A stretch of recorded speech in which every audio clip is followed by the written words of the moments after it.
Hello, dinner പുറത്തുനിന്ന് കഴിക്കുക വിചാരിച്ച് അവനും ഫ്രണ്ട്സും ഞാനൊക്കെ കൂടിയിട്ട് അൽ റൊമാൻസിയയിലേക്ക് പോയി. അപ്പോൾ അവിടെ സംഭവം സെറ്റായിരുന്നു. എൻ്റെ ഫസ്റ്റ് എക്സ്പീരിയൻസ് ആയിരുന്നു ഇവിടുത്തെ രീതിയിലുള്ളൊരു ഫുഡ് കഴി. അതിൻ്റെ ഉള്ളിൽ നിന്നുള്ളൊരു ലുക്ക്, അത് ഫസ്റ്റ് ഫ്ലോറിലുള്ള നമ്മൾ ഫുഡ് കഴിക്കണത്, ഇത് പുറമേ നിന്നുള്ള ലുക്ക്. ഞാൻ പറഞ്ഞില്ല എൻ്റെ ഫസ്റ്റ് എക്സ്പീരിയൻസ് ആയിരുന്നു ഇന്ന്. അതെന്തുകൊണ്ടെന്ന് വെച്ചാൽ ഇങ്ങനെ ഓരോ റൂമായിട്ടാണ് സെറ്റ് ചെയ്ത് തിരിച്ചു വെച്ചിരിക്കണത്. നമ്മൾ ഫസ്റ്റ് തന്നെ ബില്ല് പേ ചെയ്യണം. അങ്ങനെ ബിൽ പേ ചെയ്ത് അതിൻ്റെ ഒരു കോപ്പി അവിടെ സൈഡിൽ കൊടുക്കണം. നമ്മൾ ഏത് റൂമാണ് ചൂസ് ചെയ്തതെന്നുള്ളതും അവരെ ഒന്ന് നോട്ടിഫൈ ചെയ്യണം, ഇൻഫോം ചെയ്യണം. അങ്ങനെ സംഭവമൊക്കെ ഇതാക്കി അകത്ത് നമ്മുടെ റൂം ചൂസ് ചെയ്ത് അതിൻ്റെ ഉള്ളിൽ കയറി ഇങ്ങനെ നിലത്തിരുന്ന് കഴിക്കില്ല. എൻ്റെ ഫസ്റ്റ് ടൈം ആയിരുന്നു. എനിക്ക് നല്ല ഇഷ്ടമായി, നല്ലൊരു വെറൈറ്റി ആയിരുന്നു കേട്ടോ. അങ്ങനെ ഞാനും ബസ്സും കയറി. അതിനുശേഷം ദിൽഷ ചേട്ടനും പ്രജിത് ചേട്ടനും കയറി. പിന്നെ ഇങ്ങനെ വെയിറ്റ് ചെയ്തു. അധികം വെയിറ്റ് ചെയ്യേണ്ട ആവശ്യമൊന്നുമില്ല. ഞങ്ങളിങ്ങനെ തള്ളി വിടുന്നതിൻ്റെ ടൈമിൽ തന്നെ അവർ വേഗം സ്വീറ്റൊക്കെ കൊണ്ടുവന്നു, ഫുഡൊക്കെ കൊണ്ടുവന്നു. നമ്മൾ ഓർഡർ ചെയ്ത് മദ്ഗുത്ത്, അങ്ങനെയാണ് പ്രൊനൗൺസ് ചെയ്യാൻ തോന്നുന്നത്. ഞാൻ ബെഹറിനേക്ക് ഫസ്റ്റ് വന്നപ്പോൾ എനിക്ക് ഇവൻ ഇതാണ് സംഭവം കൊണ്ടുവന്നത്, വാങ്ങിച്ചു തന്നത്. പക്ഷെ അതെന്നത്തെ ആ ട്രാവൽ ചെയ്തതിൻ്റെയൊക്കെ ക്ഷീണം കാരണം തോന്നുന്നുണ്ട് എനിക്ക് എന്തോ ഫ്ലേവർ ഇഷ്ടമായില്ല. പക്ഷെ ഇപ്പം കഴിച്ചപ്പോൾ പൊളിയായിരുന്നു സാധനം കേട്ടോ. അപ്പോൾ ഇത് 3 ഹാഫാണ് നമ്മൾ പറഞ്ഞത്. പിന്നെ ഇതിൻ്റെ ഒരു സാലഡ് പോലെ ഉണ്ടായിരുന്നു. പിന്നെ എന്നിട്ട് വെള്ളം ഉണ്ടായിരുന്നു, കോമൺ ആണല്ലോ തരും.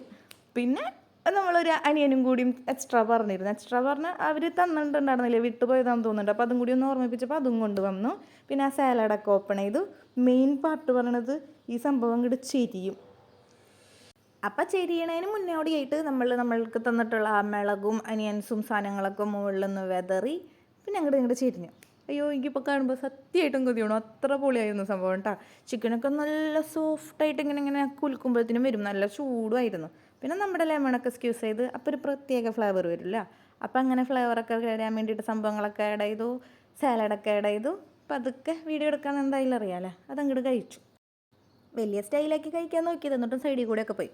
അങ്ങനെ കിടക്കട്ടെ, രസമല്ലേ. പിന്നെ അതങ്ങോട്ട് ഒരു അറ്റാക്കിങ് തന്നെയായിരുന്നു.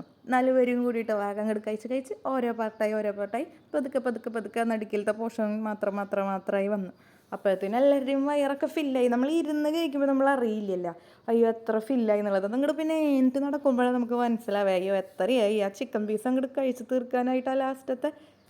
പിന്നെ എല്ലാവരും അങ്ങോട്ടും മോട്ടിവേറ്റ് ചെയ്ത് ആ ഒനിയൻ വെച്ച് കഴിച്ചു നോക്കുക, അതിന് നല്ല ഫ്ലേവർ ആയിരിക്കും അങ്ങനെയൊക്കെ പറഞ്ഞ് അങ്ങോട്ടും ഇതൊക്കെ തീർക്കണമല്ല. നമ്മൾ വാങ്ങിച്ച ഫുഡല്ലേ, വേസ്റ്റ് ആക്കാനും പാടില്ലല്ലോ. അങ്ങനെ എല്ലാവരും കൂടി ഓരോ കുറച്ച് പിടിയൊക്കെ കഴിച്ച് സംഭവം ഫിനിഷ് ചെയ്ത് വെള്ളം കുടിച്ച് പിന്നെ ഇനി അവിടെ നിന്ന് അങ്ങോട്ട് പൊങ്ങണം. അതായിരുന്നു അടുത്ത ടാസ്ക്.